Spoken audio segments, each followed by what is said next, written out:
أعوذ بالله من الشيطان الرجيم بسم الله الرحمن الرحيم الحمد لله رب العالمين الصلاة والسلام على رسول الله وعلى آله وصحبه أجمعين. يقول الله تعالى في القرآن المجيد والفرقان الحميد أعوذ بالله من الشيطان الرجيم بسم الله الرحمن الرحيم. يا أيها الذين آمنوا لا تلهكم أموالكم ولا أولادكم عن ذكر الله ومن يفعل ذلك فأولئك هم الخاسرون وأنفقوا مما رزقناكم من قبل أن يأتي أحدكم الموت فيقول رب لولا أخرتني إلى أجل قريب فأصدق وأكن من الصالحين ولن يؤخر الله نفسا إذا جاء أجلها والله خبير بما تعملون. My dear brothers and sisters, this ayah I have recited from Surah Al-Munafiqun and the last few ayah 9 and 10 and 11. My dear brothers, today we will talk about a little bit on giving, spending, and we see when you enter mosque, you have a box to give. When you walk on the street, you have some destitute people stresses their hand out to you. You have many projects, charity organizations, and it's all about giving. Even you know, when you finish your Jum'ah, you'll see brothers collecting money for various reasons, from individual to institutions, from a local community to a humanity, from a mosque to any destitute relative. So there are many ways you can give, inshallah ta'ala. But let's understand that what does the givings do, and what Allah subhanahu wa ta'ala has said about it, and also Rasul sallallahu alayhi wa sallam, how much important that he has emphasized on givings. To begin with, the ayat I mentioned, Ya ayyuhalladhina amanu la tulhikum amwalukum wala awladukum, the negation, or you believe that do not compete in your wealth. That's the first thing. Do not compete in your wealth and in your children. That means at that time the children, the sons were also source of income. So they used to show their, how many sons they have, and they used to show their strength to the community. Look, I can do that. I can do this to you. So this kind of boasting, taking pride in oneself by wealth or by your children, it is forbidden. And why that is deviates from, distract you from the dhikr of Allah subhanahu wa ta'ala, from the remembrance of Allah subhanahu wa ta'ala, from the worship of Allah subhanahu wa ta'ala. And Allah subhanahu wa ta'ala says, وَمَن يَفْعَلْ ذَلِكَ فَأُولَٰئِكَ هُمُ الْخَاسِرُونَ. Whoever does so, whoever takes pride in his wealth, whoever takes pride in his children, and if he does so, then he will be one of the khasirun. Khasirun min al-khasirun, those who are lost. It is not about that you are losing 1 million, 2 million in this world, your business and your money. It's not anything like that. It talks about you will be khasirun in the yawm al-qiyamah. That will lose out many things. Then Allah subhanahu wa ta'ala commands the negation, then commands وَأَنْفِقُوا مِمَّا رَزَقْنَاكُمْ مِنْ قَبْلِ أَن يَأْتِيَ أَحَدَكُمُ الْمَوْتُ. That means Allah commands you to spend before a time comes, before you die. فَيَقُولَ رَبِّي. The reality is that you may say at that time, فَيَقُولَ رَبِّي لَوْلَا أَخَّرْتَنِي. Oh my Lord, take me back to my life. أَخَّرْتَنِي إِلَى أَجَلٍ قَرِيبٍ. To the life that I had. But nay, that what he would do? Now he's saying that he realized that the reality that he had, the reality that he'll face, the reality that he faced Allah subhanahu wa ta'ala. And now he's saying, فَأَصَّدَّقَ وَأَكُمْ مِنَ الصَّالِحِينَ. Oh Allah, respite me. Give me life back. I shall go and give a sadaqah for you, and I will be one of the good doers from Amal Salih. Then Allah says that وَلَا يُؤَخِّرُ. No way. وَلَا يُؤَخِّرُ اللَّهُ إِذَا جَاءَ أَجَلُهُ وَاللَّهُ خَبِيرٌ بِمَا تَعْمَلُونَ. That no way that you can return to that life. No way that you can get back the appointed time already finished. No way, no chance that you can get back to your life, and Allah knows what is in our heart, outwardly or inwardly. Whatever we intend, Allah subhanahu wa ta'ala knows very well. So my dear brothers, from the last in a portion of the ayah, I would say the intention must be made that we should give as much as possible. Whatever project, individual, whoever comes in front of you, especially nowadays you see the people are destitute. If you travel through train or underground or by the corner or the underground station, you will see the people come to you, ask for some help. I don't mind what does he do. The thing that an individual comes to you and he asks for something, whether he uses it for his drug or for his drink or for something they want to eat, it is down to him. But he is in that position. You are not in that position.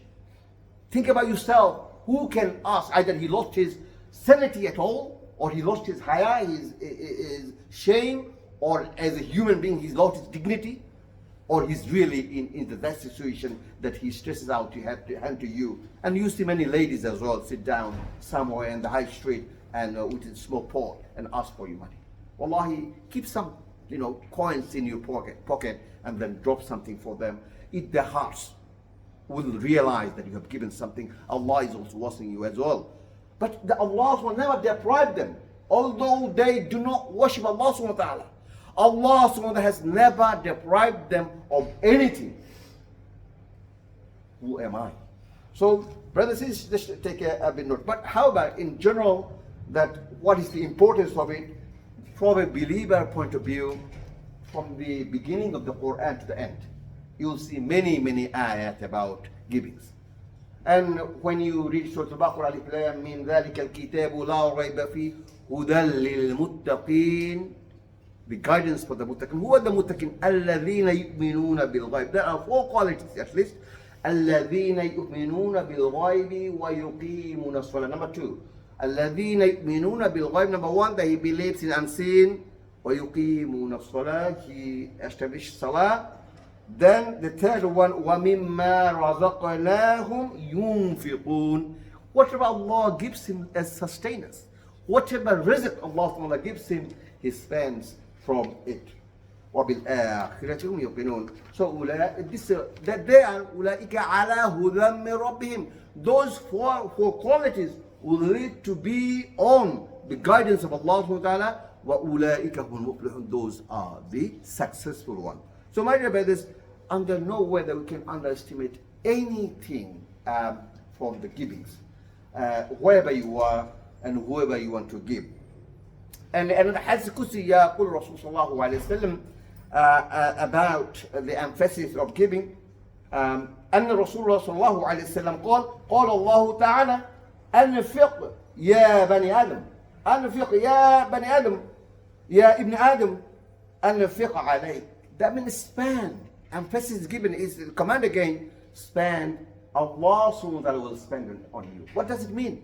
But that means Allah will increase your ability in givings. Allah will give barakah, whatever you earn. Look, I have seen many people, they have little money, but they can give more. I have seen people, those who have, lots of money, wealth, they have no end of their wealth, hardly they can give. Allahu Akbar. That is purely lies with the hand of Allah subhanahu wa ta'ala. And to become a muttaqeen, to become a muttaqeen, one of the tenets is giving. لَن تَنَالَ الْبِرَّ. By no way, by no means you'll attain لَن تَنَالَ الْبِرَّ, you'll attain taqwa. حَتَّى تُنْفِقُوا مِمَّا تُحِبُّونَ. Surah Al-Imran. لَن تَنَالَ الْبِرَّ حَتَّى تُنْفِقُوا. You will have no taqwa. By no means you will attain any taqwa. حَتَّى تُنْفِقُوا. Until you spend مِمَّا تُحِبُّونَ. What you love. What do you love, my dear? You love your pockets, don't you? If you have 50-pound notes, 4, 3, 5, 6, and few notes, subhanAllah, you love it so much. Should spend it. It looks so nice, lovely, beautiful. 50-pound notes. Allahu Akbar. I had to, it's just before coming to Jama'ah, just put on the table. It looks lovely, doesn't it? If you have a 10, 20 in your pocket, yeah, you feel great. Wallahi, I've seen some of our elderly that, even few days before death, the money is so lovable, so tempting. They love to keep their white shirt, t-shirt, and it's clearly seen, t-shirt, you put the money in the pocket, you see the notes. Allah Akbar. The fresh notes in their pocket, they love it. They love to have it in their pocket. Allah Akbar. So that kind of love Allah SWT talks about, that hatta you give up, until you give up, sacrifice your temptation for the money, for the wealth, and until you do that, you will not have a taqwa. You cannot call yourself muttaqi. You cannot call yourself that you have fear of Allah SWT, that consciousness, righteousness with Allah subhanahu wa ta'ala. And the reality of the world, the reality of the world, another hadith will clarify the position of the, Wallahi, my dear brothers and sisters, you know, many of us here, young youth, I can say clearly, middle age and old age as well, we all love money. We love our wealth. We love to have, a job of 40,000, 50,000. In London life, 30, 35 is nothing nowadays. I can see the youngster now, if they all get offer of 25,000 and below 30,000, they say, no, I ain't going to take the job because it's not enough for me. Once upon a time, 18,000, 20,000 was enough for us to survive, live on. But nowadays, indeed, that is another stark reality. How about the mal, about the wealth? The mal, يقول رسول الله عليه وسلم about a person, about Abdullah subhanahu wa ta'ala, and he will say, the reality is been described Rasul sallallahu alayhi wa sallam, يقول العبد مالي مالي. He will say, always say that, as I said, my wealth, my rich, my money, it's my money. Mali, mali. Then Rasul sallallahu alayhi wa sallam, it has three positions. إنما له مالي ثلاثة. That means there are three positions of those wealth that we have. What are the positions of that? Number one, ما أكل فأفنى. Whatever you eat from it, spend from it, for your family, for yourself, go out and eat, nothing wrong with that. That is apna, that is use. That is only use. So you spend some money and make use of it in good cause, means that for yourself, that is use. And the second one, أو لبس فأبلى. And the second one, that you buy your clothes, you dress yourself, your family members, and until they wear out, and that is used too. The third one, أو أعطى فقتناه. That means the money you give, that has been stored. You give in the path of Allah subhanahu wa ta'ala. That has been reserved, that has been kept. That is the true uses of the mal that we have, the wealth we have. And the final wording of this hadith, وَمَا سِوَى ذَلِكَ فَهُوَ ذَاهِبٌ وَتَارِكُهُ. That means, beyond these three categories, the rest goes away. They didn't spend, whether it's good cause or bad cause, that's entirely down to you, but they are not in use. They have been abandoned. The final word, they abandoned وَتَارِكُهُ. That means you abandoned it, you lost it. They are not in your use. The Rasulullah sallallahu alayhi wa sallam mentioned that. And I would like to, take us ourselves to the ultimate reality of life. What does the mal do for us? What it can do for us? What is the connection of givings, donating, giving charity, fi sabilillahi ta'ala? When you enter in the mosque, you found the box. Why don't you take out your card and give you quid? When you saw someone and you have some, a £5 note, just give out, subhanAllah, bihamdi. There are tangible results in giving as well. Many hadiths, I can't go through all of them. 1 seconds, and Wallahi, I'm telling you, you might not believe it. Wallahi, my dear brothers and sisters, I myself is an example of, in the path of giving. I was way out of giving something. Trust me, that's my experience, and I believe that's what happened. I was about to go somewhere in the path of giving, and I was encountered by a serious accident. The car nearly crushed me. Indeed, it hit me so hard that, wallahi, I don't know. The police report says that, I don't know, we don't know how you jump out, and I fall on the bonnet, not on the windscreen, and my feet went on the bonnet, and then the car threw me off, and I fall on the ground, but not on my head, on my shoulder.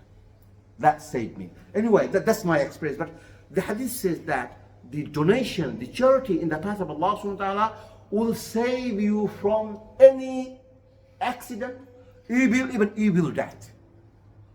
Even evil death. Allah subhanahu wa ta'ala will not grant you death that is mautul su, evil death. Will protect you from this, inshallah ta'ala. So the reality of the world is that, يقول رسول الله صلى الله عليه وسلم, again he said that, يتبع الميت ثلاثة. Again, three things follow a person. Lash. Lash, you know, when you call the dead body lash, we say in Arabic, لا شيء. Wallahi. When you are Mr. Abdul Karim, Abdul Rahim, or your president, chairman, you are imam, you are faqih, mujtahid, as soon as you expire, they'll call you dead body. They call you la shay. Nothing. You are nothing. You are no more. Your legacy gone. You expired. You have no value. Oh, no value. As soon as you die, your children, your wife will say, look, finish it off. Have a bath, take him to the masjid, take him to the graveyard. You can't even keep him for more than, a couple of days. Allahu Akbar. So, يقول الرسول صلى الله عليه وسلم يتبع الميت. Three things will follow a dead body, a lash, a dead body. That will three things. Number one, it's a reality, the hadith is about reality. Ahlah, that means his family members and family will follow him unto the graveyard. And then they also say the mal is still within him. And amalu, three things will have follow him. Ahlu, malu, amalu, three things. Then Rasulullah sallallahu as soon as you place him in the maqabir, فَيَرْجُعِثْنَا, two things will return. Two things will return with the deceased, with the dead body. وَيَبْقَى مَاهُ وَاحِدٌ, only one thing will remain with him. Only one thing will remain with him. يَرْجِعُ أَهْلُهُ وَمَالُهُ, the family members will probably cry, and maybe the last final dua will they make for you and me, and will return. And the mal will remain the same place. They also return. But the amal, the action that we did, will remain with him. So my brothers, I don't need to explain what you should do in this context. That is, we talk about givings and donating. Anybody, anywhere you see, encounter anybody, it will be really also in the, humanity, human values. You feel great. You feel noble. You feel great attribute in yourself when you can give out something to someone, don't you? Why do you think those people who do not believe in Islam and they give in millions? In this country, 7.5% of their economy are charity based. 7.5% of the entire economy. So they give. That's the human values, human attributes. So they explore. The final the hadith, يقول الرسول صلى الله عليه وسلم, let's finish with this. إذا مات الإنسان. إذا مات الإنسان, wherever a person dies, انقطع عمله. That means his all actions are severed, cut off. No action. إذا مات الإنسان, he's a dead body, disease, he can't do anything. That's the reality, isn't it? That's the truth, isn't it? That is the genuine haqq. That means انقطع عمله إلا ثلاث. Three things, except three things. The أولا, first thing is that is صدقات جارية. The donation that you give, that is continuous. That means you give in a project somewhere, it has continuous effect from it. For example, you gave some money for building the mosque. The people will come until the existence of this mosque and they'll pray. They will benefit from it. So it continuity of it. Sadaqah Zariyah in a madrasa. You plant a tree, for example, yeah? That also. So, and the second one is that al-ilmu yantafa'a bih. The knowledge that you disseminate, people are being benefited by it. The knowledge of Islam or knowledge of good things. If you acquire that knowledge and you disseminate it, and people are benefited from it, that will remain as well for you. Hatta yawm al-qiyamah. And third one, my dear, it's a very close one, very loving one. You have control over it sometimes, I would say. And that al-walad salih yad'u lah. The good children, the righteous children, then can raise their hands, ربنا هب لنا, or رب ارحمهما كما ربياني صغيرا. When we die, they can at least go to graveyard and pray like this, that Allah subhanahu wa ta'ala taught us, رب ارحمهما كما ربياني صغيرا. And amal salah, I mean, righteous children, they pray their salah, they understand Islam, they do not, engage in haram things and always lead a halal life. Finally, again, going back to the ayah that my brother said, the final lesson should be taken from today, the ayah of Allah subhanahu wa ta'ala, that we should not be in this situation because all the information has been given. And also I conveyed it today as well, yeah, the ayah of Allah subhanahu wa ta'ala. So we don't want to be in that situation when we are in front of Allah subhanahu wa ta'ala and we say, Rabbi lawla akhartani, when Allah subhanahu wa ta'ala asks about givings, and we say, Rabbi lawla akhartani, oh my Lord, you'll shout and cry, oh my Allah, please send me back. Then we don't have to say that. We don't have to cry out for that. We don't have to shed tears for that. Because the information is there. The warning there, the reminders are there, my brothers. So this is entirely up to you, although this is a discretionary ibadah. However, its reward and return are immense. In fact, it could protect you from the fire of Jahannam. رَبِّ لَوْلَا أَخَّرْتَنِي إِلَىٰ أَجَلٍ قَرِيبٍ فَأَصَّدَّقَ وَأَكُن مِّنَ الصَّالِحِينَ. The answer would be negative. وَلَن يُؤَخِّرَ اللَّهُ نَفْسًا إِذَا جَاءَ أَجَلُهَا وَاللَّهُ خَبِيرٌ بِمَا تَعْمَلُونَ. That Allah subhanahu wa ta'ala will return you empty-handed. Allah subhanahu wa ta'ala will say, listen now, I have given you time, you didn't do it, deadline is over, you are now here, there is no way any nafs can go back to life and do whatever you just want to do. You want to give more and give more, so you give more and more, and as long as you can, as long as you're alive, as long as you're able to do so, whatever you have, give in the path of Allah subhanahu wa ta'ala, from human being to even from the animals. There are hadith Rasulullah from human being to the animals. وَقُولِ قَوْلِ هَذَا أَسْتَغْفِرُ اللَّهَ لِي وَلَكُمْ وَلِسَائِرِ الْمُسْلِمِينَ فَاسْتَغْفِرُوهُ إِنَّهُ هُوَ الْغَفُورُ الرَّحِيمُ.